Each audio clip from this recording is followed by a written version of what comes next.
This video will cover the requirements for giving credit to the sources of information used in writing academic essays in a variety of disciplines. This video summarizes guidelines for in-text citation provided in the Publication Manual of the American Psychological Association, 7th edition, the official guidebook for APA style. APA style is used for academic papers written in many disciplines, including business, nursing, engineering, education, and most other popular academic fields and majors. So the requirements discussed here will apply to papers required in many different college courses.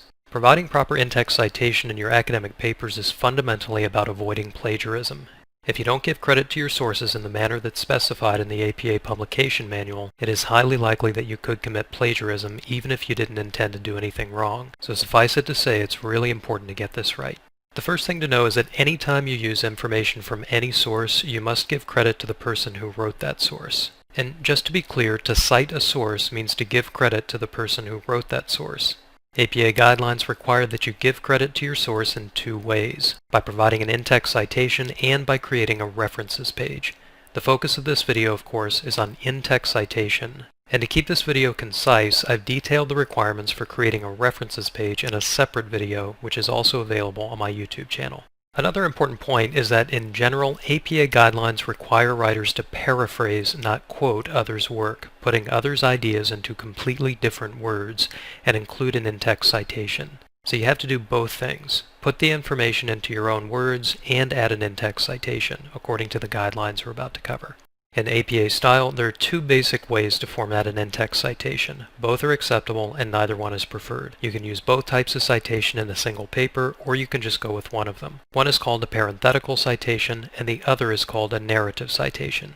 You can see examples of both here on the screen, and we're going to talk about the requirements for each type separately. We'll start with parenthetical citations. In a parenthetical citation, the author and the year of publication are named in parentheses at the end of the information from the source. It's important to note that a parenthetical citation only applies to a few sentences that come before it, not to anything that comes after it. That's a mistake I see a lot. You can see an example of how parenthetical citation should look in the center of the screen. There are just a few other quick things to know about parenthetical citation. The first is that the last name, and only the last name, of the author and the year when the source was published should go in parentheses after the information taken from the source. And it's worth reiterating once again that you're taking the information, not the exact words, from the source. You have to put the information into your own words. If you don't, it's plagiarism. Second, a comma has to be placed immediately after the author's last name, and some of these rules are tedious, but the idea is that the rules keep things consistent so that you don't have to learn a new way of doing things for every class you take.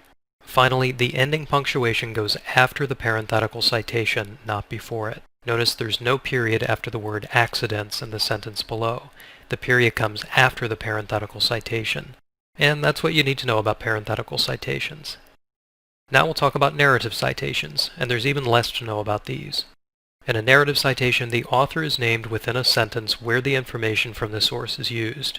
The year of publication must still appear in parentheses after the name of the author.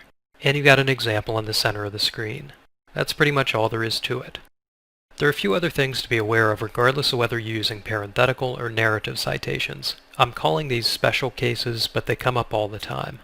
First, many academic texts are written by multiple authors, and the rules vary depending on how many authors there are.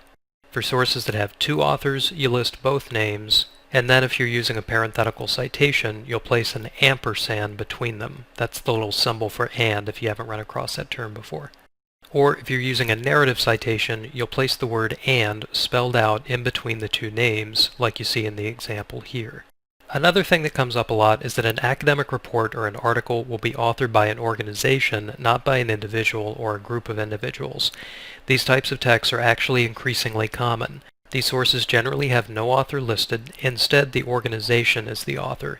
Use the organization's name in place of the author in the in-text citation, like you see here. And the final thing to know, and please excuse the attempt at humor with the image, is that citations must match each other.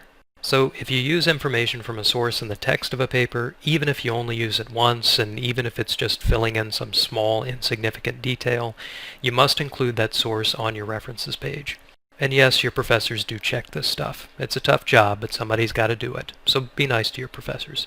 And that concludes this video on in-text citation in APA style.